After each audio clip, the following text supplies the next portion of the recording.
My name's Christy. Hi. Hi. I lost my 8-month-old son in a house fire almost 2 years ago. So I want to preface by saying that I'm not trying to speak bad on anyone. Hi, Blue. I'm not trying to speak bad on anyone. I'm just trying to tell my story, and, people kind of come in and out and intertwine in it. And, it is what it is at this point. So I want to start by kind of like where I was at before I had my son. I was a single mom. I have a 7-year-old. And at that point in time, I was a single mom for like 2 or 3 years. So I was living on my own. I was doing my own thing. I had just moved into this like small little 2-bedroom house, right? I was trying to be as good of a mom as I could because like being a single mom is hard. It really is hard. And I had kind of decided at that point in time, like, I'm not having any more kids. Like, it's too hard. Especially with my son's dad. We had a very tumultuous relationship, but we're good now, obviously. Yeah. But we just didn't work out. So I was kind of doing my own thing. I was working. I was making sure my son had everything that he needs. And I got lonely. So as everyone does, I go to Tinder, right? So I end up matching with this guy, and we talk for a while, and, I think he's funny and great, or, that's neither here nor there. But he comes over, I meet him. He's super drunk, right? And on the first day, yeah. So I'm like, it is what it is. Like, you're just meeting me. Like, I don't know who you are. Mm-hmm. So it's just like, oh, that sounds bad. Like, what sounded bad? I had this random dude come over. I barely know who he is. I mean, okay. To each their own. Yeah. I'm not judging. Yeah. So we hook up, right? And I didn't really think anything of it. And then I was like, okay, maybe you're something. We started talking a little bit, and we end up dating. And not too long after that, I found out I was pregnant. Like, how soon after? It was like, I think we were like only a couple weeks into the relationship. Damn. Okay. Yeah. So I was like, ain't no way. And I had just lost a lot of weight too. So I was like feeling so good about myself. And then I got pregnant, So I was like, I'm pregnant. And he was like, really? I was like, yeah. And so we continued to date, right? And I just started seeing things about him that I just didn't really like. Like, he had a 2-year-old that he would take care of, but like he was in a house that was like really gross. Like, he was living with someone and he drank excessively. Yeah, like this was just like supposed to be someone you were hooking up with, not having kids with. Right, exactly. Yeah. And like he didn't really have a good job, and like I just started seeing like red flags. So I was like, and I was still considering my options. Like I was like, do I want to get an abortion? Like, do I really want to do this again by myself? Because obviously he wasn't going to be there. He wasn't going to help me, right? So I was like, I ultimately decided not to have an abortion. And not that I'm not, I'm not against abortion at all. Like, I'm definitely pro-choice for sure. But I kind of looked up the procedure, and I was like, yeah, I don't want to put my body through that, So, and I know my mom would absolutely disown me if I did that. Mm-hmm. So I decided to keep the baby. And I remember telling my parents, I was so nervous and so worried about telling them. I had taken like 6 tests. And you know how I found out I was pregnant? I was driving down the road. I was only like 1 day late on my period. I was driving down the road, and I passed a Dollar General, and I was just like, I got this feeling. Really? Yeah. Like you just knew. I just knew, and like I turned around and I got 2 pregnancy tests. I took them home and I took them and I was like, no way. Mm-hmm. Absolutely not. So I took more and I got all the pregnancy tests and I put them in a bag and I took them to my mom's house, and she knew right away. Like I went to tell them, I was like, you guys need to sit down. And she's just like, what's going on? Like, are you pregnant? And I was like, dang, just like give me a minute to tell you, you know. Let me open the bag. Yeah. So I told them I was pregnant, and at that point in time, so I need to kind of like reverse. My oldest son, his name is Noah. Noah's dad lives 5 hours away from where I'm at in Birmingham, Alabama, because I live in Mississippi. So my parents were helping me watch my son while I work. I'm a nurse aide and I work 3 to 11. So they were helping me with him. They would keep him while I work. So they were already basically co-parenting with me. So their first thing was like, so now we're going to have to help you with this one too. Yeah. And, you know, the thing about my family is like, we're definitely, we support each other no matter what, period. And I feel like some people don't really have that luxury. And I'm very, very happy to have that for sure. And we're always there for each other. And I hold guilt with that also because I put this quote unquote burden on my parents, you know, because I chose dads that like choose not to be involved, you know, like every day. And not saying Noah's dad isn't involved, because he is, you know, but there's only so much you can do from 5 hours away, you know, so it's not like an everyday like the ideal cookie situation. Cutter, perfect. Yes. Yeah. Family. It's not what everyone else has, you know. But don't feel like that because everybody else doesn't have it. So. Oh yeah, for sure. And I'm not being negative, because there are definitely good relationships and good families, but sometimes too, the ones that look like they have it all, they really don't behind the scenes. Oh yeah. So. And everyone's different on social media too. Yes. So. Right. Yeah, so I go through this pregnancy, right? And I choose not to have my baby's dad involved. I was like... Yeah, how was the relationship with you two after you told him that you were pregnant? Yeah, so, okay, I tried to make it work, right? Okay. And then, like I said, I started noticing things, and I was just like, do I really want this for my son? Okay. You know, like... You're constantly drunk. You're barely holding a job. Like, I see you interact with his 2-year-old. Like, I remember, and I don't want to throw him under the bus. I really don't. Like, I know that addiction is kind of a disease, you know. It's just... You just didn't want it to repeat. Yeah, for sure. Yeah. So, like, I went over to his house one time. He had his 2-year-old, and he was 2 at the time. I don't even know how old he is now. But, I remember him like not even having a sippy cup for him. Like he had just like a water bottle and he like poked a hole in the top of it and was just like his kid was drinking out of that. And I was like, you can't even afford to get your kid a sippy cup. Yeah. But you can afford all this alcohol. Okay. Right. And he drove a car that didn't even have AC. Like he was an avid smoker and like he would smoke in his car. And I was like, I can't put my kid through this. Did he want to be involved? He did. I will give him that. Like, he definitely is ride or die for his kids, but he doesn't really see them that much. Mm-hmm. So I was like, if you can get clean and you can show me, then I would be happy to have you involved. But other than that, I really don't think this is a good idea. And like, we were dating at the same time.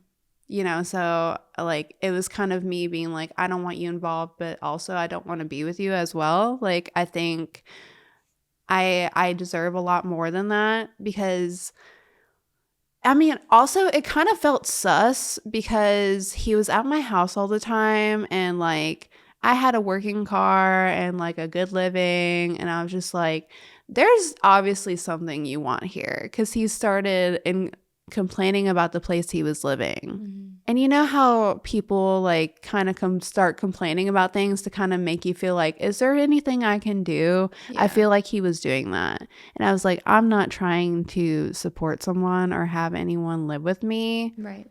You know, and I definitely don't want a random dude in my house with my son, like especially someone I just met, and we had only been dating for like a couple months at that point.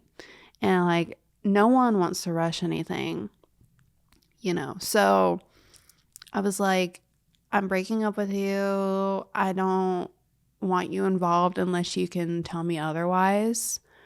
And, you know, if you're clean, cool, like you can be around, like I'm not going to keep you from your son that way.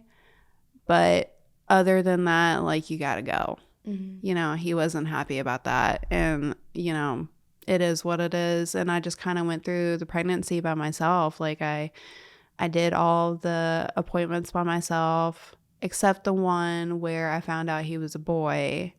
My sister went to that one.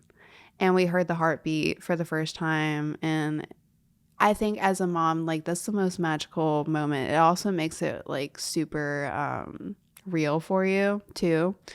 So I was looking at that screen and like I was watching his heartbeat and I was just like, am I really doing this? Like we're doing this, right? So I go through this pregnancy with my oldest, you know, like taking him to Head Start every day, waking up at 8:00, like nauseous and just like doing my thing, working. And like at that point in time, like well, I guess I will say that, did I have 2 jobs at the time? I think I did. I don't know. I think at one point I did have 2 jobs while I was pregnant. But that's neither here nor there. So I was working a lot. I was kind of stressing out because I was like, how am I going to do this? It's a lot. Yeah, it is a lot. And so my pregnancy symptoms were also like really horrible. I was super nauseous. See, you know how they say that you have one kid and that kid's really good, so you want another one? Mm-hmm. Like my pregnancy with Noah was like super great. Like I barely was sick. I was able to work the whole time with no problems. My only problem was like he kind of sat on my bladder and it was just a lot of pressure. But other than that, like physical symptoms are like, and also I had really bad heartburn as well, because like my son just had a lot of hair and mm-hmm. both of them did. So that was like my main thing with my youngest. I had really bad heartburn. I was like super nauseous. I was super tired. I was sleeping all the time. And like trying to do that and having a son that I have to wake up every day and take to school is just like, it's so hard, but I did it, you know. So fast forward, one day I'm getting ready for work, right? And I'm not sure where my son was. I think he was at school. Yeah. I was getting ready for work and I go to the bathroom and I'm like bleeding down my legs. And like, mind you, I'm like 37 weeks at this point, you know, so like not exactly full term, but if I gave birth at that point in time, it was fine. You know, so like I'm bleeding down my legs. I've never had that happen before. So I automatically was like, something's wrong with my baby. Like I call my mom. I'm screaming into the phone. I'm like, I'm bleeding. Someone please help. And like they called an ambulance immediately. And I was fortunate enough to share our yard with my sister. Like our yards like are actually connected. Like she basically lives in my yard at this point. So like she rushes from her house. They're like knocking on the door because I had the door locked. So like I'm like bleeding down my legs. I'm like unlocking the door, letting her in. She's like trying to calm me down. Like I'm like scream crying, just like blubbering like an idiot, just like freaking out. And the ambulance comes, and I get rushed to the hospital, and they do all the checkups that they do, like when you go to the hospital when you're pregnant. Like they put you on a monitor, they urine test you and everything, and like I'm in the bed and I'm listening to my son's heartbeat, and like that's probably the only thing keeping me calm at that point because he's okay. So my doctor comes in, and like, well, first of all, it wasn't my doctor. It was somebody that I hadn't seen before. It was just this man in regular clothes, and like he comes in and he puts his hands on his hips. He was like, "So your placenta is trying to rupture. You have a blood clot in between your placenta and your uterus. So I guess you're having a baby today." And he made a point to tell me I was making Wagyu steak for my wife, but I guess I'll deliver a baby today. Okay. Men, you know. So I'm like, no, like this is not the way that I wanted to do it. Like I wasn't expecting to have him at this point. Because like I said, my first pregnancy was so easy, other than the fact that my placenta actually ruptured with Noah as well. But I was kind of expecting it, and I had a C-section with Noah. So I was expecting to have a C-section, but I was expecting to plan it, so I wasn't, I wasn't ready, like not at all. And that also makes it like super real too. I'm like, I'm going to bring this kid home and I'm going to be alone and I'm going to do this by myself. And even with Noah, like I had his dad there, but not really. And I had my parents there, but like this time I was going to do it by myself. So, I was scared. I was really, really scared. Like my mom came in and I told her like, we're having a baby. She's like, no way. And I was like, yeah. So, they're prepping me for surgery, and like, they don't even have time to do the epidural. Like they were like, we have to get him out like right now, or like it's going to be really dangerous for the both of you guys. So they take me to the OR, and my nurse, her name was Lindsay. Shout out to Lindsay. She was so great. She was about to get off. It was like close to 7 because, nurses work 7 to 7. And she was like, I'm not going anywhere. I promise. Like she had already like helped me. She's like, I'll go in the OR with you. It's fine. Like we can do this. We got this. And I was just like, okay. And, so we go into the OR. They give me a spinal tap, like not even time for an epidural. Like we're doing this right now. They put the curtain up, and my mom's right beside my head, and she's like trying to calm me down, and like I'm feeling the medicine at this point. And like they do the C-section, and next thing I know, my son's crying. And funny story. So when I got pregnant, I immediately went into the office and signed the papers for my tubal ligation. I was like, this is not happening again. Like, I'm done. I'm absolutely done. My doctor was like, you signed the tubal ligation papers? I was like, yeah. So they took out my tubes and they were like, do you want to see your fallopian tubes? I was like, no, I'm good.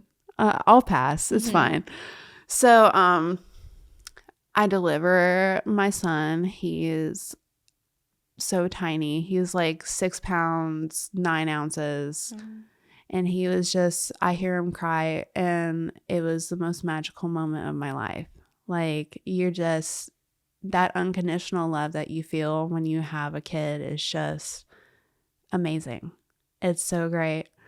So I have Owen Christopher is born.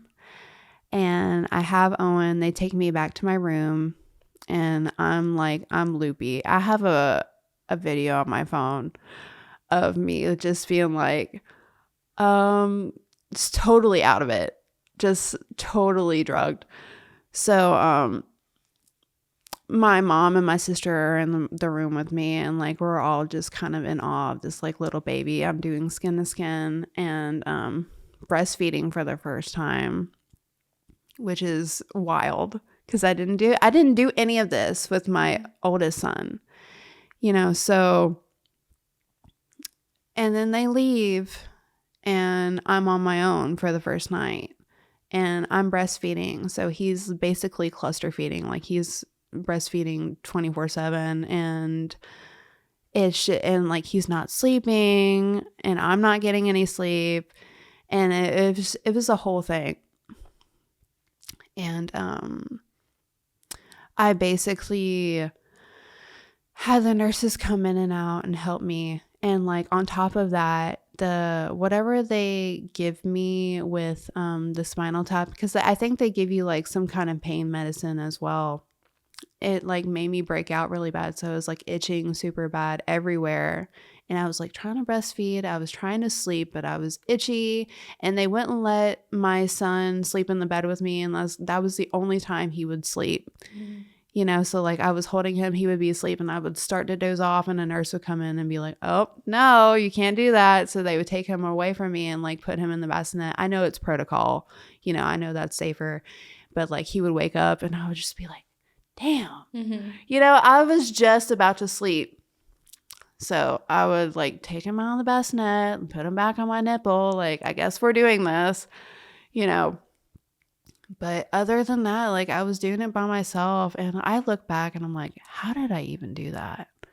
You know, I guess it's just an instinct. And the first couple days in the hospital were rough for sure. But my mom kind of came in and out. Like she made me get up and take a shower, and like she was kind of yelling at the nurses because they weren't changing my linens and stuff. My mom's a nurse. So she was very much like, she was on it. She was on it, you know. Shout out Sharon. She's ride or die. So I'm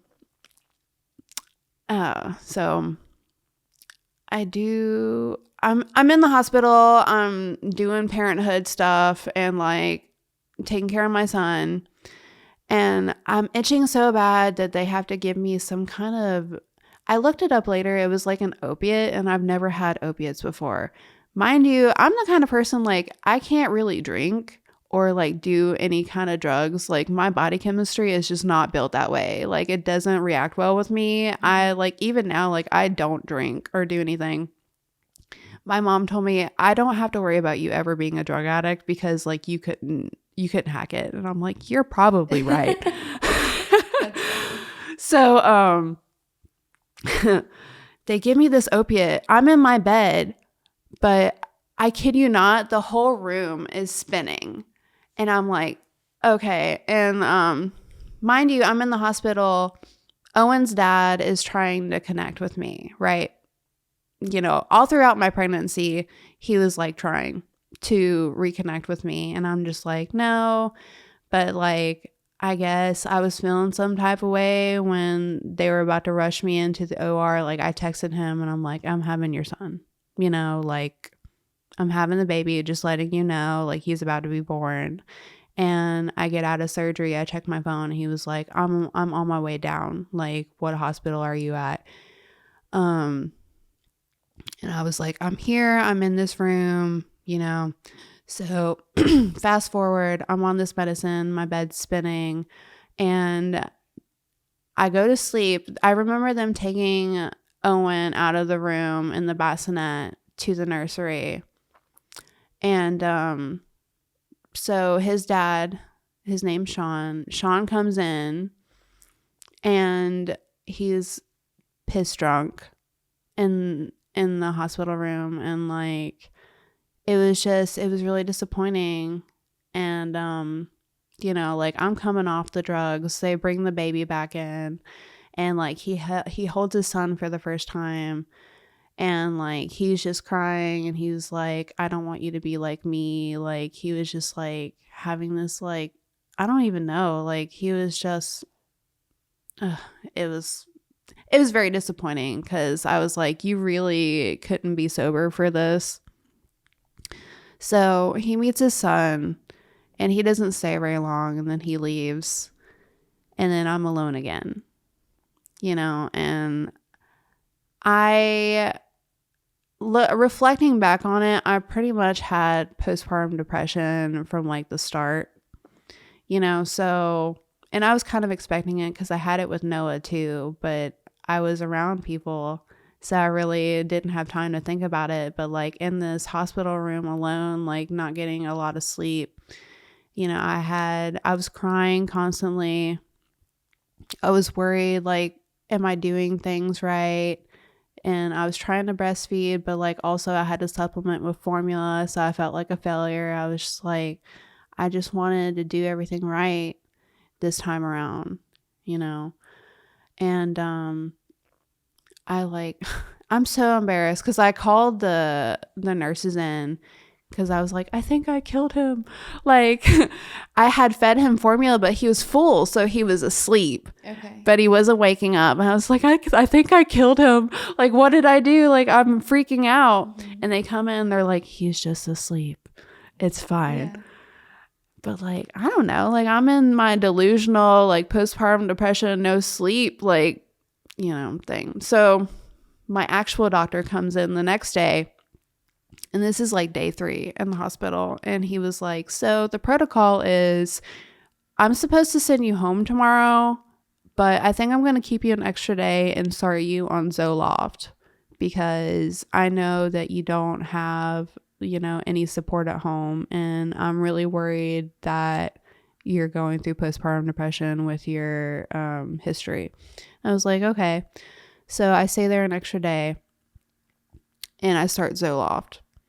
And the next day, we go home and it was nothing special. Like my friend came and got me from the hospital and she took me home and I brought this little baby in my house and I was alone and like recovering from a C-section and like trying to adjust to antidepressants.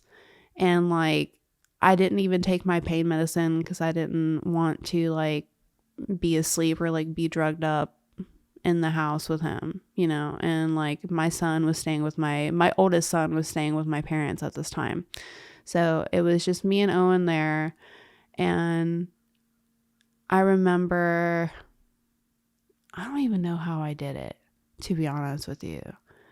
Like waking up every few hours and feeding him, and like I could sleep with him in my bed here. Like no one's gonna tell me otherwise. And I know some people like feel some type of way about co-sleeping, but you did it. You've done it at least once, So I'm at home and I'm recovering, not taking pain medicine, trying to adjust.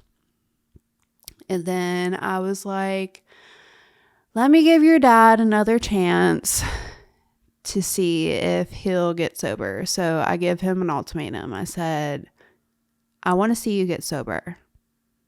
So I'm going to help you.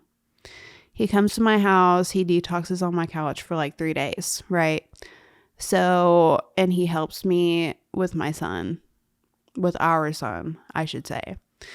And I'm helping him, but I'm also taking care of our son. Our son was like maybe like a month old at this point, and like I was just kind of watching and observing and seeing like how he was acting with our son.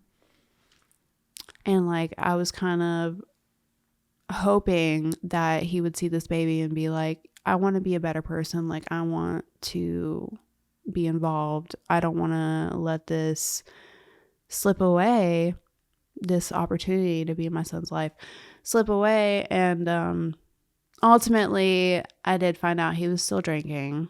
Like even after he detoxed, like I found out he was drinking again, and like he ended up calling me and telling me that he wanted to kill himself, which was great. I was like, I'm sitting here like trying to work, trying to take care of our son, taking care of my oldest son, and you're telling me you want to kill yourself. Like, I don't have any resources for you. Like, you need to just help yourself. He ended up going to the psych ward at this point. And I I don't know. I guess I just have a personality that's just like, I can fix him, and like I felt really bad for him. Like, so when he was in the psych ward, he was calling me and like he was trying to pitch this life that we were going to have. Like, I'm going to get out, I'm going to be on medicine, and I'm going to get my shit together, and I'm going to get a job, and I'm going to take care of us, and like if you give me a chance. And I'm like, okay, I give you a billion chances, but okay, we'll see. So ultimately that ended up not working out. He got out of the psych ward. He ended up like kind of abusing his psych meds and like still drinking. So I was like, all right, I'm done. No, I'm good. Like if I need anything, I'll let you know, so I kind of limited it to like, hey, I need formula. Send me like $20. That was it.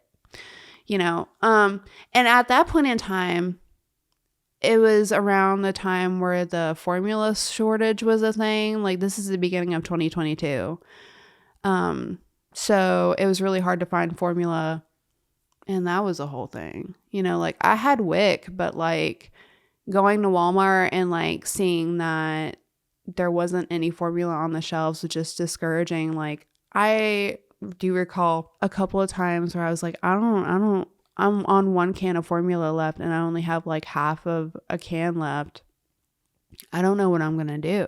Like, and my only option was to buy like this big can of formula that's like $60. Like, I don't have an extra $60, And, so I was really depending on everyone around me. Like, mind you, my parents were supporting me, doing everything that they could. They were taking Owen while I was working. And we were co-parenting, my mom, ride or die. Like, she kind of adopted a parental role with Owen. And mind you, she was really like in a parental role for Noah at this point in time anyways. So like she adopted this parental role, and she was helping me with him, and I was, every once in a while I'd be like, hey, I need diapers, hey, I need formula. I let him see his son like maybe one more time after that, and I was just like, okay, I'm done. So we're gonna go to the hard stuff now. Okay. So, I guess I would like to say like what kind of baby Owen was. He was full of light. He was wonderful. He barely cried. He just wanted to be held. Like, he wanted to watch Cocomelon. I remember I had a walker that I would put him in, and like he would do everything in that walker. Like, he eventually started eating baby food. Like he was doing all his milestones. He was a great baby. Chunky. That's all he wanted to do was eat. And like he would follow me around the house in his little walker. And like if I wasn't giving him attention, like he had these like two little teeth on the bottom, and like he would bite me with them. Like, I remember one time I was walking, he was following me in his walker, and like I thought that like he was going to hug my leg, and he bit me. I was like, really? And like I ended up like picking him up, like, okay, like here's your attention. I get it, But other than that, like he was really chill, and he would just want to be in his walker and watch Cocomelon. And I recall like one day I got up with him, and his brother was at school, because at this point he was riding. So Noah was riding the bus to my mom's house at this point in time. Yeah. So my routine was Noah would catch the bus at my house in the morning, and I would take care of Owen all day. And then I would take Owen to my mom's house, and like Noah would ride the bus to my mom's house. But, oh wait, so this was a Sunday. Yeah. Cause Noah was with me that day. Yeah. So, okay. I wake up in the morning with Owen and I feed him. I remember exactly what he ate that day. He ate pumpkin and peaches. They were bright orange. He was drooling everywhere. And I ended up having to give him a bath because it was just everywhere. It was like in his hair. Like, I don't even know how his hair even like got drool in it or like food or anything. It was a whole thing. So I gave him a bath. I put a new onesie on him. It was white and it had a dog on it. I put him in his new onesie and I put him in the car seat and I got Noah ready and I was like, okay, like, and then I got ready for work and I was like, okay, like, let's go get in the car. I put the boys in the car and like I go to my mom's house and I drop them off just like any other day, you know, and I go to work. And my mom had this thing about like, usually Owen would sleep like in his car seat on the way to my mom's house. So I would just like leave him in the car seat and just kind of like put him to where my younger siblings can see him so like he can finish his nap because, you know, babies, if they don't take their naps, like they're cranky. So my mom had been like, don't do that. Pick him up, put him in his bassinet. And like at this point in time, he was sleeping in like a bassinet with like a bouncer in it. So like I put him in the bouncer in this bassinet. And I know that's not protocol. Moms, please don't come for me. You know, everyone's different. So I had started doing that. I put him in his bassinet in the bouncer. I strapped him in. I gave him a kiss on the forehead. And I walked out of the house just like any other day. I went to work. And I start working. I'm like an hour into work. And my friend, my coworker, Nakaya, she was like, hey, do you want to go to the store with me real quick, like down the road so we can get drinks for everyone that's working? And like everyone would put in like their little drink orders. Like we would just go down the road and get everyone like a bottle of Coke, you know? So we did that. And like we came back to the facility and cause I'm a nurse aide, we came back to the facility and, I get a phone call from my brother-in-law. My brother-in-law never calls me. I answered the phone. He was like, hey, your mom's house is on fire. And I was like, what? Like, you're kidding, right? Like, and I'm thinking like maybe there was like a fire on the stove or something, or like somebody like set something on fire and like it wasn't a big deal. He was like, no, like your mom's house is on fire. Like you need to be there. And I was just like, my heart just dropped. And I was like, okay. And like, I get the call, I hang up the phone and I'm just like, well, I gotta go. Like, I gotta go. And like, I'm like hysterically crying, like boohoo crying. And I'm like, if anything happens to my son, I'll never forgive myself. Like, my son's there. And shout out Nakaya, because Nakaya was like, I'll take you. Like, let's go. And like, she told the nurses that we had to go. And the whole time I'm in her car, I'm just like being like, I will never forgive myself if something happened to my son. Like, this is not real. Like, I really hope that they got my sons out of this house, right? So we're like right down the road from my mom's house, and I just see like black clouds coming, like the smoke coming from like down the road, like in the sky. And I'm just like, great, you know. We end up pulling up. The fire department was already there. Like my sister was there. And everyone from that neighborhood was just like in the middle of the road. And like, you know, Nakaya pulls up and stops, and like I run out of the car. And I'm like, I go and I'm like, where's my son? Where's my son? Like, where is he? Like, I see my oldest son, and like I was kind of relieved, and I was just like, where's my baby? Where's my baby? Like, and like I end up just collapsing in the grass. I think like a part of me kind of knew at that point, like, and like I started screaming, you know, like I was just in the grass screaming, and like I don't know what it is with like firefighters and like police, like I guess they don't want you to make a scene or like have emotions, because like they were like, okay, you need to like get up and come over here and like stop freaking out. And I'm just like, no. Yeah. Did you see your mom? No, my mom wasn't there. So that day my mom was also working 3 to 11. Okay. You know, so it was, my dad was supposed to be home, but my dad has bipolar 1, right? And at that point in time, he was manic. So he was out doing something, I guess.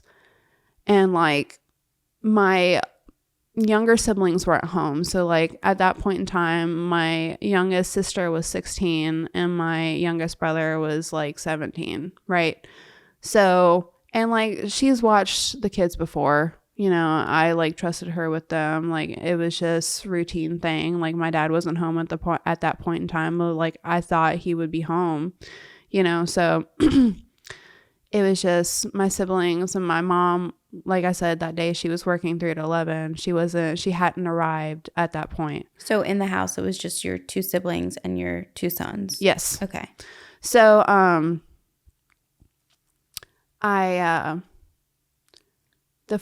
of the firefighters ended up like taking me to like the back of the fire truck and like sitting me down and like trying to talk me down, like, because I'm hysterical, you know, trying to talk me down, like, we'll find him, like it'll be okay, like we're trying to get to your son, like and then my mom ends up arriving and she's like, what's going on, like where's Owen? Like I'm like, I don't know, like it felt like it was like 30 minutes, but it was like maybe 5 minutes, like waiting for them to like walk up with my son in their arms. And like all I got was like a bunch of firefighters and gear came in and they were like, he's gone. And I ended up just like collapsing, you know, and like I think the world kind of stopped at that point. And like I could see like my mom crumble right before my eyes, and like my dad ended up arriving. He was collapsed in the grass, like right in front of me in my field of view. And like I ended up like telling the firefighters, like, y'all need to take me to a psych ward right now. Like there's no way I can do this. Like this is just too much. And like they put me in an ambulance. I handed my brother-in-law my phone and I was just like, call Sean, you know, tell him what's going on. So I end up going in the ambulance to the local hospital, and they're like mental holding ward, I guess, a part of the emergency department. And like I'm just sitting in this bed, just kind of staring at the wall. Like at this point I'm just like kind of numb, and like they offered to give me like Ativan to calm me down, and I was just like I declined it, because you know we love a humble queen. Like I was just like I know I can't take that. So I was just waiting for my mom to get there. And I was just like processing in the bed. It didn't even feel real. Like I was just like, my son's dead. Like he's dead. And at this point, he was only 8 months old. You know, I was just like, he had so much life ahead of him. Like I didn't even get to know like what he was going to do when he grew up. Like I never got to hear him say like, I love you or anything. Like, and like that's it. Like, and like his life was just over in a second, you know. And it's just existential absolutely. My mom came into the room and like, I don't like, there's nothing anyone can say at that point. Right. You know, so I'm waiting in this room and like I don't really know what to do, and like at this point I just kind of want to go home. And meanwhile, my mom asked me, she was like, do you want them to go in your house and kind of take everything, like all of Owen's stuff out of your house so you're not like immediately triggered when you go home? And I'm like, yeah. So my boyfriend at the time, which is like my ex-husband now, my boyfriend at the time was at the house, and you know, he was working with my sister, and like they were getting all of Owen's stuff out of my house. So like I'm on my way home and my mom in my mom's car, and like she ultimately takes me back to my work to get my stuff, and like I walk into the building like, and it's just so surreal. Like I was just here, I was working, and now I'm walking in like, and I don't have a son. Like one of my sons is gone. Mm-hmm. And I get my stuff, and Nakaya ended up going back to work, and she like asked me like, is everything okay? I was like, no. Like, and I just get my stuff and I leave with my mom. I'm on my way home, and my mom was just like, I don't even know what to do. Mm-hmm. Like me and her were just like in silence the whole time. And like I get back to my house, and I remember being like, where's Owen's baby blanket? And they ended up giving me Owen's baby blanket. And I try to go into the house, and like, even though I told them to take all of his stuff out, like I was still searching for his stuff. Mm. You know, I go in the room and it's empty, and like I just break down, and I'm like searching for his things, like going through my drawers, even though I know that they're empty. And like I ended up stumbling upon a onesie that he was wearing that morning, the one that I took off of him, and like it still smelled like formula. And like I just took that, and like I just cried, you know, just like sat in my bed and cried. And like it didn't feel real at all. Like, do they know what caused the fire? So we did find out later on that there was like an electrical bad wiring issue like in their garage part. Mm-hmm. And like attached to the dryer. So like Owen was in the back of the house, and like the garage was like right next to the back of the house. Mm-hmm. It like the layout of this house was like really weird. So it was like my parents' room and my parents' sitting area where like Owen's bassinet was, and then like the kitchen, and then like right here is the garage. So the fire was in the garage. Owen was back here in the sitting room, and then everyone else was in the front of the house. And you know, I guess like I've come to terms with this, that like I blamed my little sister for the longest time. Like, you know, you would think in a situation like that you would get like a baby out, you know, and like she was 16, you know, she was out in the yard like with the fire hose trying to put this like fire out that like was huge, you know. She didn't know. Like she called my mom, and my mom thought the same thing that I did. Like it was just like somebody was playing with a lighter in the house. Like it was just a small little fire, but it wasn't, you know. And like I guess she didn't really think about it, you know. And Noah was able to move So they all kind of like rushed out of the house and didn't think about it. So, yeah.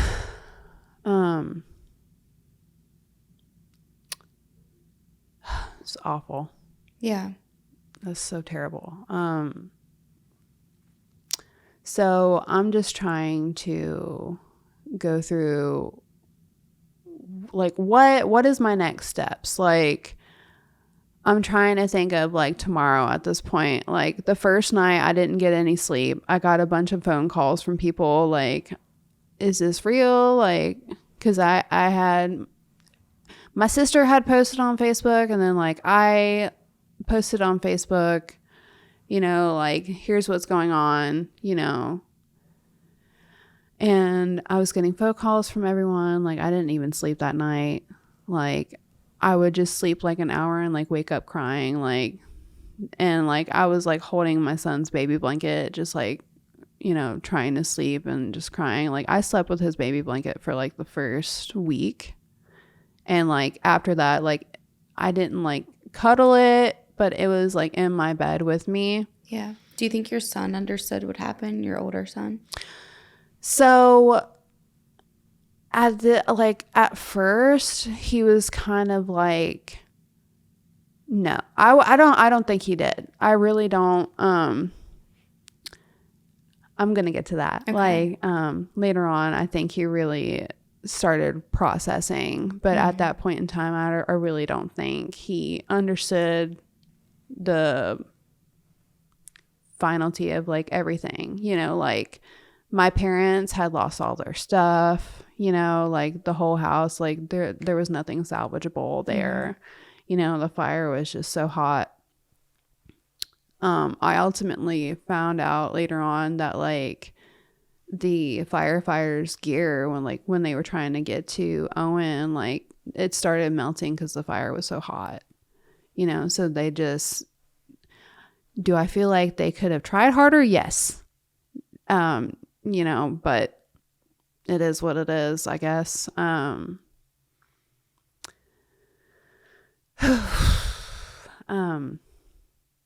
So I'm trying to figure out like, what are my next steps? Like the hospital gave me a number to call. It was like an emergency line for one of the clinics.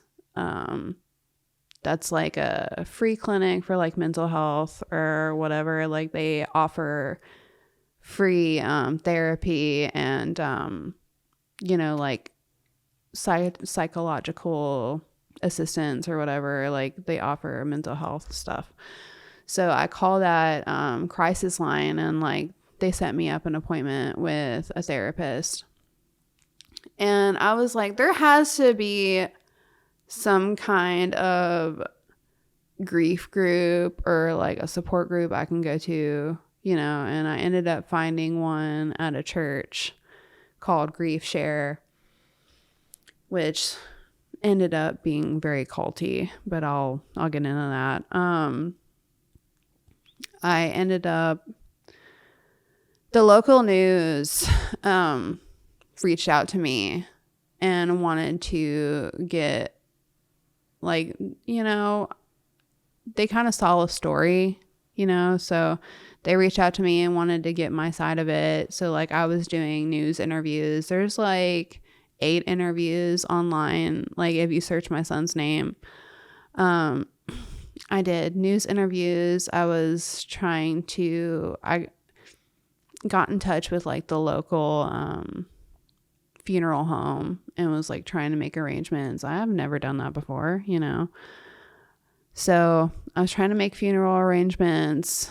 I ended up going to Grief Share 2 days after, and like I walk into the room and everyone's in a circle like sitting and I go and sit down, and like they were telling, like everyone was like saying like why they were here and like their story or whatever, and like they get to me and I'm just like boo-hoo crying, like I lost my son 2 days ago, and I can hear everyone audibly go like, you're here? Like, and I was like, I lost my 8-month-old son in a house fire 2 days ago, and like I didn't really know what else to do, so I'm here. And like they were like, well, we're glad you're here.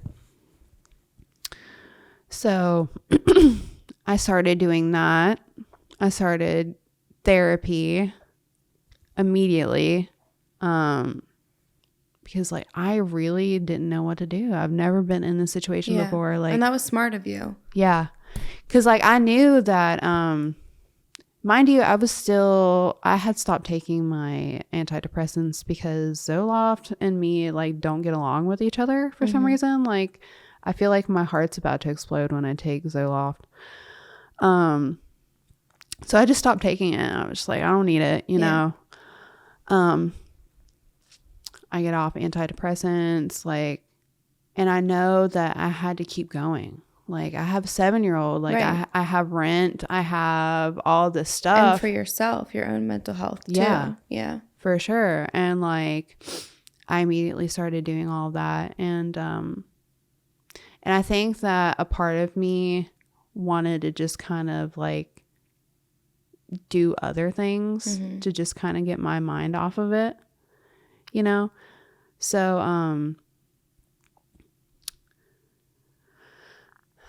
I'm in the middle of making funeral arrangements for Owen, and in the meantime, the local police department are like trying to, I guess, like rule out that this fire was like not started on purpose, and like why they think a 16-year-old would set a house on fire on purpose is beyond me. But so they wanted to interview all of this, like the fire marshal did, and like they brought us all in the local police department, and all the while like I'm getting a call from the coroner talking about, we're gonna do an autopsy on your son, and like I'm like, they're literally like cutting my son open right now, and I really don't want to go in here and like talk about how this fire started, you know. So we're all at the police department and we do an interview with the fire marshal, and like all that really was like, give me a layout of the house, like what do you know about it, and you know, etc. They're trying to find a cause, I guess. And like at that point in time they didn't know about like the bad wiring and stuff.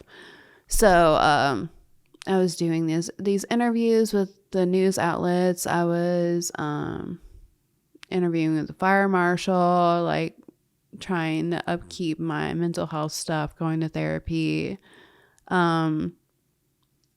My boyfriend at the time had started a GoFundMe for Owen's funeral arrangements, and like there was a separate GoFundMe for my parents, you know, because they lost their house, so they had to find a different house. And like my parents, like we all make an honest living, you know, and this is like at the peak of inflation whenever it started, you know, whenever it started getting really bad anyways.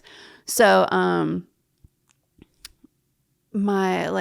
all the rental properties around were like super expensive, and like my parents just didn't have like money to throw at a different rental property. Like they were staying in RVs, like at an RV park, you know. It was really sad to see like that, and like hotels, and like they're trying to buy clothes and do all this stuff, and like it was a whole thing. So they started a GoFundMe for my parents as well, and like we're all trying to share these GoFundMes and like raise money, and like I ended up raising enough to stay out of work for a couple months and like get Owen's funeral arrangements in order. And I ended up writing an obituary. Did you know that like you actually have to pay the paper for an obituary? Mm-mm. Like to put it in there, like they charge by the word. So like it was like 300 something to put my son's obituary in the paper. Like that's crazy. Yeah. So I was doing that, and like at that point in time, I know that my son's dad knew what happened. Oh, well, reverse. He ended up like actually showing up at the hospital. I was there, like in like the psych part of it. Like he opened the door. I thought it would have been my boyfriend at the time, but like it was him. I was like actually like quite disappointed that it was him. But like I just kind of stood up. I gave him a hug and I was like, I'm so sorry. Like, because at that point in time, like I failed as a parent in my head. You know, like you carry this kid and you're like you carry them for 9 months, and then like they're safe inside of you, and like you give birth to them, and like your whole mission for like the first year they're alive is to keep them alive, like make sure that they're okay. And in my head I had failed because I took my son to my mom's house and left him there, and the house caught on fire and now he's dead. Like I failed as a parent, you know, and like I carried that guilt with me for a long time. And so mine and Sean's relationship was like, it was weird.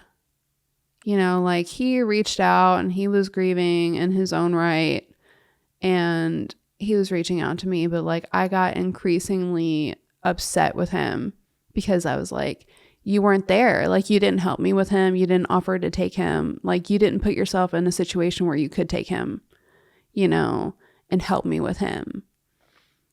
So I was like, you don't deserve to grieve. You don't. And I told him like, you better not try to come to the funeral because I'm not going to let you in. And I know that's like kind of harsh, but I was like, that's just how I felt at the time. So I was making the arrangements with the funeral home, and we have a meeting with the guy that does it.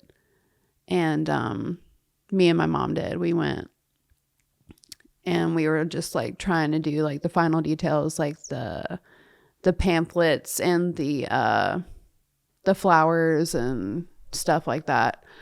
So we walk into the funeral home, and we sit in this man's office, and like at this point I was just like, well, maybe they're able to like get his like handprints and feet prints, and like maybe just like a lock of hair from him. And like me and my mom are sitting at this table, and like the guy comes in and he was like, so we weren't able to get handprints and fingerprints. Like he was just really badly burned. And me and my mom were like just flabbergasted. Like we had the option to see him, but we didn't want to. Yeah. You know, so I knew immediately that like I wanted to cremate him, you know. So we were talking about, we were like going through this room with like urns and caskets and pamphlets on the wall. It was like a whole like funeral store kind of. And I was just numb the whole time. I was just like, okay, I want to do that one. I ended up like not picking an urn. I still don't have one. I can't find one that I like enough to put him in it. So he's still like in the plastic box that he came in. And like I picked out the pamphlet and like what it had in it, and like I picked out a poem by Rupi Kaur, or Kaur, the girl that wrote Milk and Honey. I ended up like putting a poem by her in the pamphlet, and it was a beautiful poem. So I did all that. We signed some papers in the office, and like we set up a date and like a place for the funeral, and like we left. And I think a part of me hoped that Owen's dad would show up to the funeral, like at least try, you know. And so the day of the funeral came, and I got ready that day, and I ended up like printing out pictures and like having a whole arrangement like around, like you walk in this room and it's just, there was just like my son's urn on a table, and that was it. Like that box. And like it came in like a velvet bag. It was like purple. And like it was just so lonely in there. And my mom was already there, and like I had showed up a little bit late. Like she was almost yelling at me. She's like, "You left him here alone? You know, you left my baby here alone?" I'm like, you know, like I'm only like a couple minutes late, chill. So I walk in, and like the flower arrangements are there, and like he is there. So like I'm setting up all of his pictures like around the urn, and in my head I'm like, maybe his dad will try to show up. Like I told him not to, but like at this point the obituary had ran in the paper with like the funeral and like what time it was and etc. So I was like, he must have seen it. Like it's on Facebook too. Like it's public. Like, you know, there's no way that he wouldn't try, because I would try as a mom. Like I'll like ride or die for my kids. You tell me I'm not able to see my kid, bet. Right. Like I'll show up there, you know? So, the funeral starts, and like people that I hadn't even seen for a long time, like ended up showing up. My boss from work showed up. The owner of my company showed up, which like, that's like a whole thing. I love my job. Like they really do like appreciate me there. And I felt seen there for sure. The owner of the building came, and like my mom's friends came, and like, it's the hardest thing trying to write a eulogy for your kid that you thought you would have more time with. Like I think I ended up waking up one day, and like I just started writing down all my thoughts, and like at that point in time I didn't know that it would be my son's eulogy. Yeah. So I just had to get it out. I ended up reading that at the funeral, and I remember like just being numb and just like not believing that anything was happening, because like nobody wants to have a funeral for their son or their child.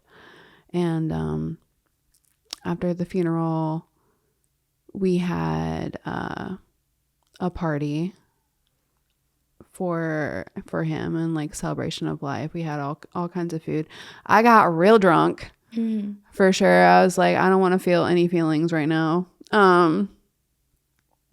So after that, like we had a celebration of life, and then life starts, you know, like you lose your loved one, you go through the steps to try to help yourself, you have the funeral, and then like back to reality, and like you have to kind of live with it, right? So like in the meantime, I'm going to this grief group at this church, right? So I start making friends with everyone there, and like I have a complicated relationship with religion to begin with. You know, it was just something that's just, I feel like in my heart, like I'm just not really a person that likes religion or like believes in religion. I've always been like really open-minded and just like there's more in the universe here. You know, like I just don't believe that someone wrote a book and it was just like something you have to live by. And like, you know, there was a lot of things like in my childhood and in my teenage years that happened that I was just like, there's no way that God's real because all of these bad things happened to me, you know. And like, if God was real, then the bad things, like not only to me, but like everyone else, you know, wouldn't happen. But I guess like it is what it is. So I started going to this grief group at this church, and I was like getting to know everyone there, and everyone was really supportive. But like the way that this program works is like it's like 13 weeks. You get like a little workbook and like you watch a video, and you talk about your feelings and you kind of like go home. But it's like really nice to be in a room with people that have lost someone. And like that's mainly what I came for. I didn't come for the religious part of it. It was a support. It was a support, yeah. And like I had that in therapy as well.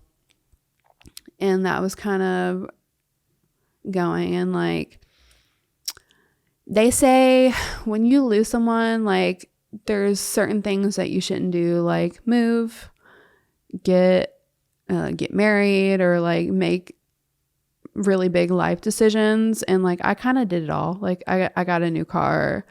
I got married to my boyfriend that was around at the time. We got married. We moved.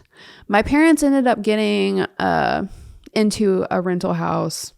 And at that point in time, like I couldn't live in this house anymore. Like, because I had raised my son there. Like I wasn't sleeping in my bed. I was sleeping in the living room on the couch. Like I just couldn't go in my room, you know. And I found out later that was actually pretty normal.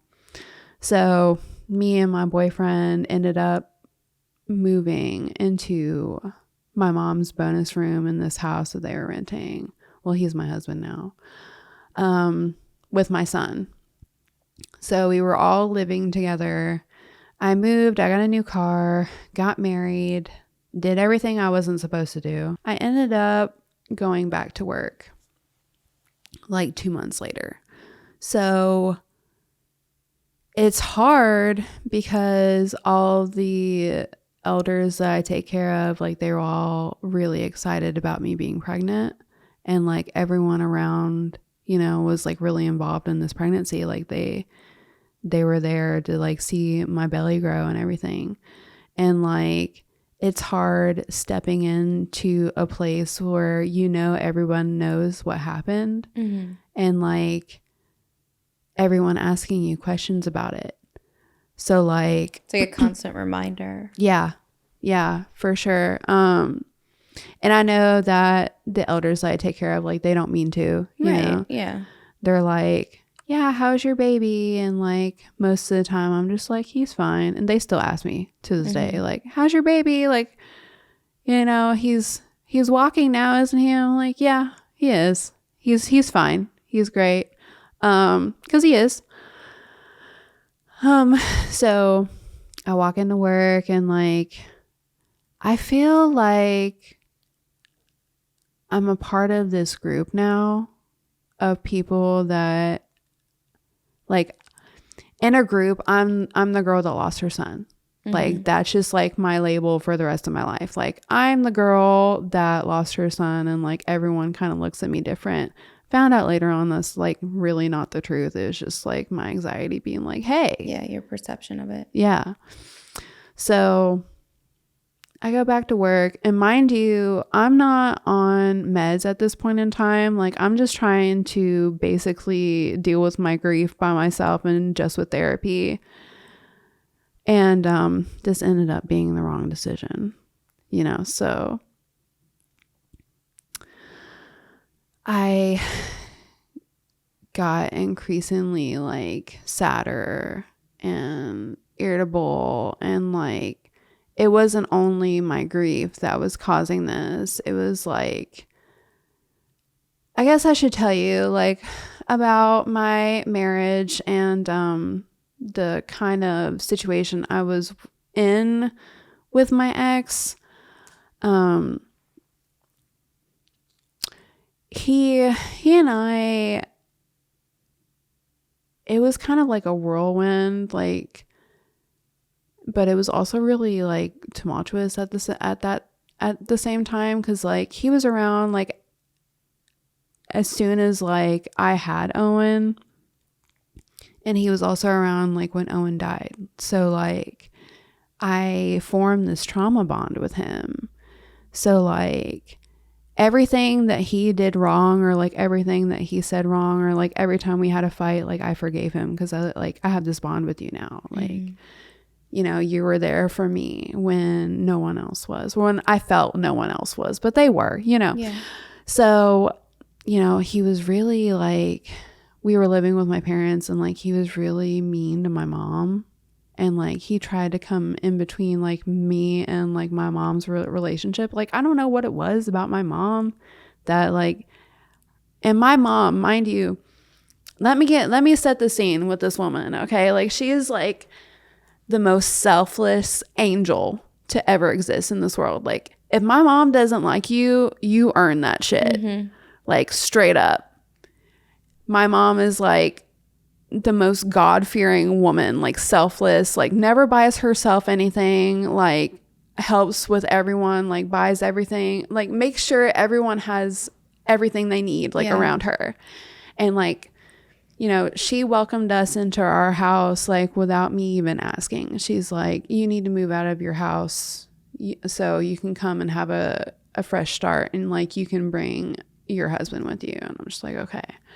So we're in this house, and like I'm in a situation with like my husband and my mom. Like I have to pick in between them, because my husband doesn't like my mom doesn't like my husband. I'm trying to live peacefully among everyone. My husband's like nitpicking everything. So like it was a whole thing, and like my marriage was like kind of slowly falling apart, and I didn't even realize it was happening. Like my ex-husband, has a son, and he was younger. He was like 2 at the time. I think he's still 2. I'm not sure.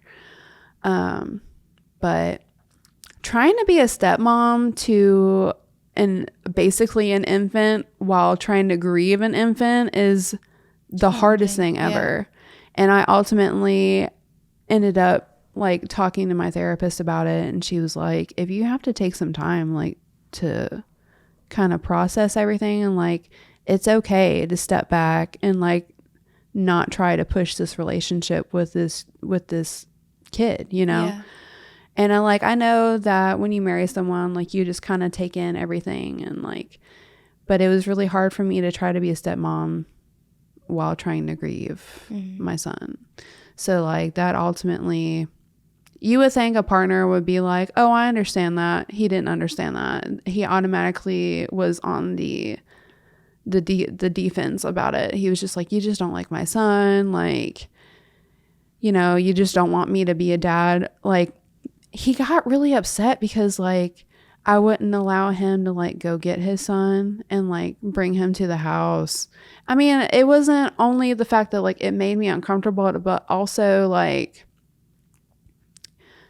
we were all living in one, it was like kind of a garage basically, you know. It was like maybe a little bigger than this room, you know, and like we were all in an enclosed space, and like I didn't want his son to like get into things that, you know, he wasn't supposed to be in, you know. Like it wasn't baby proof by any means, and like I was just looking out for his safety ultimately. And like, mind you, there was other solutions. Like he could go to his mom's house with his son and see his son. Like I wasn't trying to keep him from his son, but like ultimately his defense was, you're trying to keep me from my son. Like, you don't want me to be a dad. Learn later on, he's just very narcissistic, and this was just him like gaslighting me and like being a narcissist, making me think that it's my fault. I mean, like, if you have guilt about it, like, that's on you, but that's neither here nor there. So that put a strain on our marriage for sure. And like, I think that's when I started noticing that he was talking to his son's mom a lot. And that plays a part of the story later on. But they had this weird relationship. And I think, like, for some reason, like, I was growing this resentment to this kid that didn't even do anything to me. And I know that sounds horrible. But, like, I think in my head, I'm just like, why do you get to have your kid when I don't have mine? You know? And, like, I know it was wrong to just kind of like blame that on him, but like, I didn't really know how. I was still processing my grief. Like, I wasn't even in the right state of mind, and I'm not trying to justify my behavior at all, but that caused a big strain on our marriage for sure. So fast forward, me and my ex-husband ultimately ended up deciding that we needed to move out of my mom's house. This was like right at the beginning of 2023. Mind you, like, we had gone through, so my son was born January 2022. So like, he died September 25th, 2022. So we had to go through all the holidays, Thanksgiving, Christmas, and then my son's first birthday would have been that following January. So like, we did all the holidays. Everyone was very, it was very solemn. It was very hollow, We didn't really decorate at all for the holidays following that. The only thing we decorated was the mantle in my mom's house, and like, because it had Owen's ashes and all of his pictures and all of the stuff that I used on him, like in the hospital, like his hospital bracelets. And like, even to this day, like, we decorate my mom's mantle for every holiday, his birthday, I think right now he has Easter stuff on it. That's so sweet. Like, we do that for him. My mom is like a master decorator. I have nothing to do with it. Like, I couldn't decorate. She handles it. Yeah. Yeah. I never got that gene. Mm-hmm. Like, I'm not a decorator that way. So, it was around the beginning of 2023. We had just had Owen's like first birthday kind of thing. And, we ultimately decided that in order to kind of ease the tension between him and my mom, we needed to move out. Mm-hmm. So we were looking for rental houses and whatnot. And we ended up finding one, which was like way too much money a month, but he wanted an extra bedroom for his son, which was fine, kind of unnecessary because his son ended up like not even sleeping in that room. So like, I look back at it and I'm just like, okay. But we ended up getting into this beautiful house. It was really pretty with like a garage and like super nice, a really decent sized room for my son and his son. And we ended up moving in together on our own, like for the first time in this house. And for everything was fine like the first month or so, and then like everything just kind of like started crashing down because I think I was still like trying to figure out what to do with my mental health, because I was crashing. At this point in time, I decided to quit grief group because they had like, I felt like I was in a cult. I felt like it wasn't even helping me anymore. And like, I stopped going to therapy because my therapy my therapist, shout out to Judy, we love you. Sorry, I stopped going to therapy. I promise it wasn't you. But she was like highly religious. Every time like I tried to mention something, like it kind of went down to like, if you believe in God, it'll go away. Like if you put it in, and like that's what the grief group kind of believed. Like you just put all of your grief into God and it just goes away. You know, and like I didn't believe that. Yeah. Well, you also weren't seeking out that kind of help. No. So. No, not at all. So, yeah, I stopped going to therapy and I was just like, I was delusional. I was like, yeah, I'm good. I'm fixed.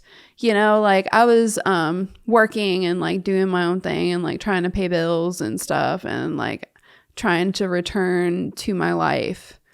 And like trying to not exactly like forget about the fact that I lost my son, but like also like trying to move on in like the worst way possible, it seemed. So we get into this house and I guess like me trying to process my grief, him trying to force this relationship with his son on me caused like a big strain in our relationship. Also, he wasn't like holding a job. And like he made me feel like the worst mom in the world because I was like, I have to fix all these things with my son so it'll save my relationship and my marriage. Right. You know? And like I was trying to focus on my grief too. Like I was you had a lot on your drowning. plate. Yeah. One day I had went to work and he told me that he wanted to try to get his son that weekend. And I was like, okay, that's fine. But like in my head, I was like screaming. I was just like, I can't do this. Like, you have to give me more time. Like it's only been like 6-7 months at this point, you know? It hasn't been that long, and like I had anxiety about him getting his son that weekend, like all week. And I remember the day came and like he told me, oh, my mom went to go get my son and like he's like super sick. And I was just like, well then like have her like take him back home. Like when a kid's sick, they want their mom anyways, you know? And he was like, it went back to, oh, you don't want me to have my son? And I was like, to be honest, if you want me to be honest, like, I'm not ready for him to be around like that. Like, you have resources. You can take him to your mom's house and spend the weekend with him. Like, your wife is basically screaming for you to be supportive in her grief journey, and you're not providing the support that I need. You know, like, and he made me think that was selfish and I was being selfish. And like I said, it was just like a broken record. You don't want me to be around my son. You hate my son. I don't hate your son. It's just really hard for me to be around your son at this point in time. You know, I wish you would, you know, hear me. Like, I'm trying to tell you this, like, I'm drowning. You know, but that day I was like, well, maybe your son should go home, you know, if he's sick. And like, we got into this big fight and like, I'm at work, like trying to work, but like also getting into like a text battle with this man. Right. So he ends up breaking up with me that day. And like, I'm like, okay, I go home and his son wasn't there. And I was like, where's your son? He's like, I took him home. And I'm like, we had this big fight about this all day because I wanted you to take your son home and you didn't. And he was like, I don't know how you were going to be when you got home. And I feel like you would be dangerous to him. And I was like, really? So we ended up like getting into an argument. It was a whole thing. And I go out the door and like I walk down the pathway. And I want to preface this by saying I'm not super proud of my behavior in this moment. But like at that point in time, I was kind of at my darkest place in life, you know. So I just wanted to say that before I get into this, because like this is going to make me sound like I'm a psychopath. But I went back in to the house, and like in the heat of the moment, like I just went into his son's room and just like picked up all his son's stuff and started throwing it. Just like I just wanted to break everything. Like I took out all my anger and frustration on like this kid's toys and stuff. And at that point in time, I mean, do I regret it? No, it felt really good, you know. But he ended up getting really upset, obviously, and like he ended up pinning me against the wall by my throat. And when I tried to leave the house, and like at that point he had never put his hands on me, and he pinned me up to the wall by my throat and said, "You're not fucking going anywhere. You're gonna stay here." And like I was scared. I was like, "Are you really about to put your hands on me right now?" You know. And like at that moment I was like, has my marriage become this? You know, is this it? So we end up getting into a physical altercation. He ended up like shoving me into the couch and like pinning, like trying to pin me down. Like he wanted to call the cops, rightfully so. I get it. You know, looking back, like it could have been something that could have been resolved in a better way. But I just wanted to leave. I wanted to go to my mom's house, and like we ended up getting into a physical altercation. He pinned me up against the couch, and then I got out from underneath him, and he ended up like pinning me against the door in the living room. And he was like, "Why are you doing this? Why are you doing this? Like what's wrong with you?" And I was just like, "I don't understand why you get to have your son and I don't." And I think that's all that came down to. You know, you just weren't listening to me. And he let me go. I got in my car. I went to my mom's house, and like I drove to my mom's house sobbing. And like I think in that moment, like I kind of knew my marriage was over. And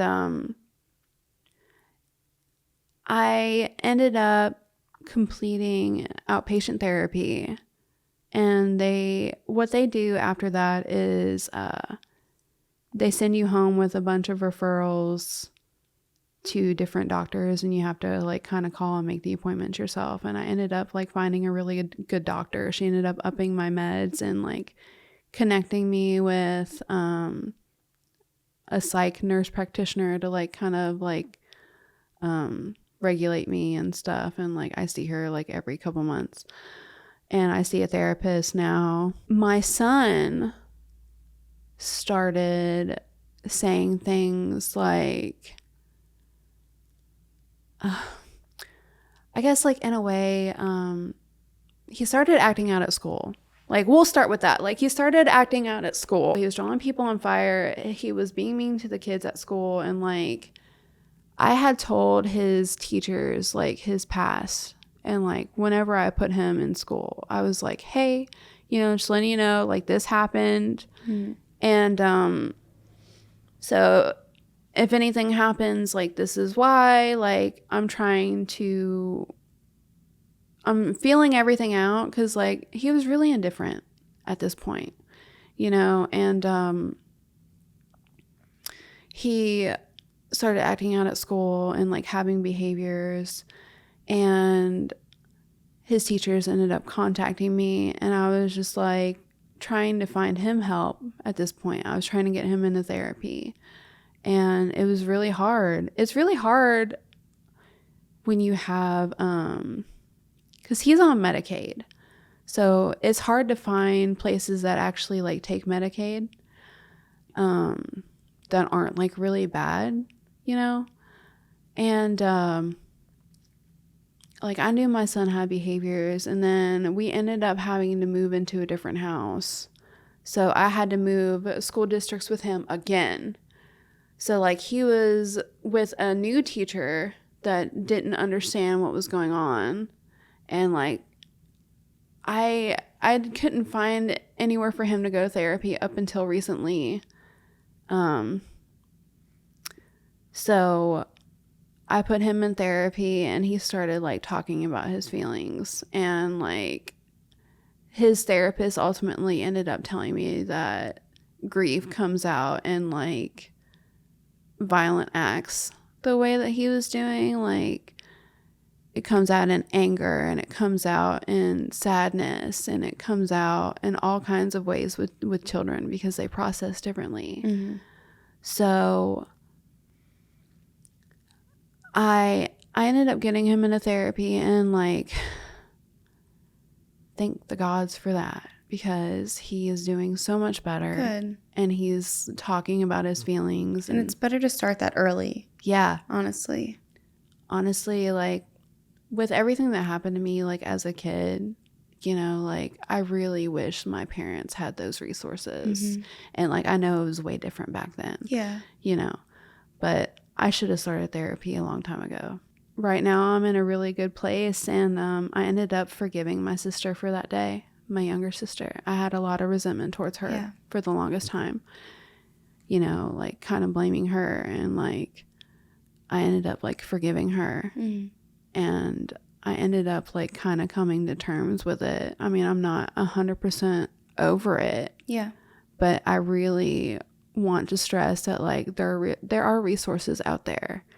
And there's no set time frame on how long it takes us to grieve and move forward from things. And moving forward doesn't mean you're forgetting. So. Yeah. And that's something I had to kind of cope with myself. Like, even when I went to go do something fun, like, afterwards, I felt guilty about it, because I was like, I'm not supposed to be having fun. I'm supposed to be grieving my son. Yeah. Like, I'm not supposed to be laughing. I'm not supposed to be smiling. I'm not supposed to be feeling happy. Mm-hmm. Because in my head at that time, I was like, well, if I'm happy, then I'm forgetting about my son, you know? And that's not healthy. That's not healthy thinking. And it's like, eventually I kind of got over the grief that it was, like, my fault. I blamed myself, you know? There's, like, a million what ifs you could think about. Mm-hmm. Like, yeah, but that was your routine, and that was your normal schedule. Yeah. And even if it wasn't, like, life happens, and, you know, it's something that we can't beat ourselves up about the what ifs, because you weren't deliberately doing anything wrong. No, I was just trying to, like you said, like, go on my normal routine. It was a normal day for me. Yeah. You know, but in my head I was like, well, what if I called out that day? What if I never brought my sons there? What if And if you play that game in your own head, then you're never going to be able to move forward. Never. You're just going to keep going in circles. Yep. And I feel like now your main priorities are yourself and your son, and you have to make the best life that you can for the both of you. Yep. And I think it's amazing that you still honor Owen the way that you do. And you never have to stop doing that. No. You know, it's just life's different now, and you adjust and you do it in the best way that you can. Mm-hmm. And of course, like, everybody has days that are harder and that you're going to be sad, but you shouldn't beat yourself up on those days either. But like, you just can't let yourself stay down there. We're constantly growing and evolving, and this is all still so fresh for you. You know, it's very recent, and it's something that you just have to take it day by day and continue to get stronger. And I think, like I said, just keep in mind, like, what your priorities are now. Mm-hmm. And you need to be strong for yourself and for your son. Yeah. And for your family. And that's that. And everybody has different parts of their grief and their healing journey, but the further we get in it, like, we're only going to get better and stronger. And that's something that you should keep in mind. And I do. And it's hard, because I'll be at work, and, like, somebody will bring their baby in. Mm-hmm. Or, like, I couldn't go to the baby section at Walmart for the longest time without being like, feeling like I was about to die, you know, and like, I couldn't be around other people's kids. Like I couldn't do all that. And like, I can do that now. And that's a personal win for me. It's a big step, right? Yeah.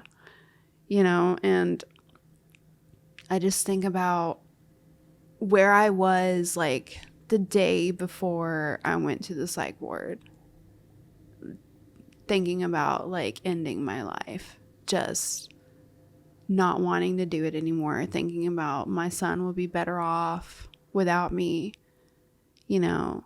And these are feelings that I'm sure a lot of people share at really dark points in their lives when, you know, they've lost somebody, because losing someone that you love is very difficult. It's unspeakable. Like there's no way to really explain it. No. It's like a part of you is gone and there's nothing that anybody can say or do that takes that pain away. And yeah, there's so many people that are going to listen to your journey and I'm sure really, really relate to it, because people feel that way a lot. And it's horrible. It's sad. It's a very dark point in a lot of people's lives. Mm-hmm. And I want to stress that it's normal to feel that way. And I feel like suicidal thoughts and ideations are like taboo subjects that like people don't want to talk about. And like people feel like they can't speak on, because if they say that, then people will think, oh, well, she's suicidal. I have to call the cops and get her admitted right now. Like, no, like it's okay to be like, I wish that I could just fall asleep and never wake up, because I don't want to wake up and feel this pain anymore. You know, like that's normal. That's a part of grief, really. You know, I'm pretty sure anybody that's ever lost anyone has thought about that. Like you said, you know, I just want to stress that it is normal. Yeah. It is normal. And like, there's resources out there. There's people out there that love you. If you're in a place like I was, like there's people, there's resources, there's reasons to live. There's everything gets better. And it feels like it won't at that point in time, but it does. Yeah. And I also want to say that it's really important to have a plan, like a fire safety plan in place. And my parents definitely keep around a fire extinguisher, and we definitely have a fire safety plan now. Good. Yeah, it's important. And I'm actually like looking into starting a support group in my city, you know, for people that have lost infants that don't exactly like want a religious take on it. You know, like me, like I just kind of want to be in a room full of people that are supportive and like understand, want to talk about their story, like that probably don't have people to talk to about it. You know, I feel like the system kind of failed for me at first, you know, and it took like me going to my to the psych ward for me to get help, and that's really sad, you know, but I'm here. Yeah, no, and first off, I'm so sorry about your son, obviously, and also I'm so glad that you wanted to come on here and share your journey and experience, because it's important for so many different reasons. And I think it would be amazing if you started a group like that. I think that there should be more things like that where people can just open up and talk and feel like they're being heard. Yeah. Because it seems like there were so many points in your journey that all you wanted was to be heard. And it just shows how important that is. The whole time, really. Yeah. Yeah. And it shows how important it is. And it is. And, you know, even you coming on here and sharing your story, it does a lot for other people. I think it'll do a lot for you, even in your healing journey. And that's important. Those are not small things. Those are huge steps. Yeah. You know, being able to open up and talk about it step by step is a lot. That takes a lot of vulnerability and courage. So I give you so much credit for that. Thank you so much. Of course. Great job. You did amazing. Seriously.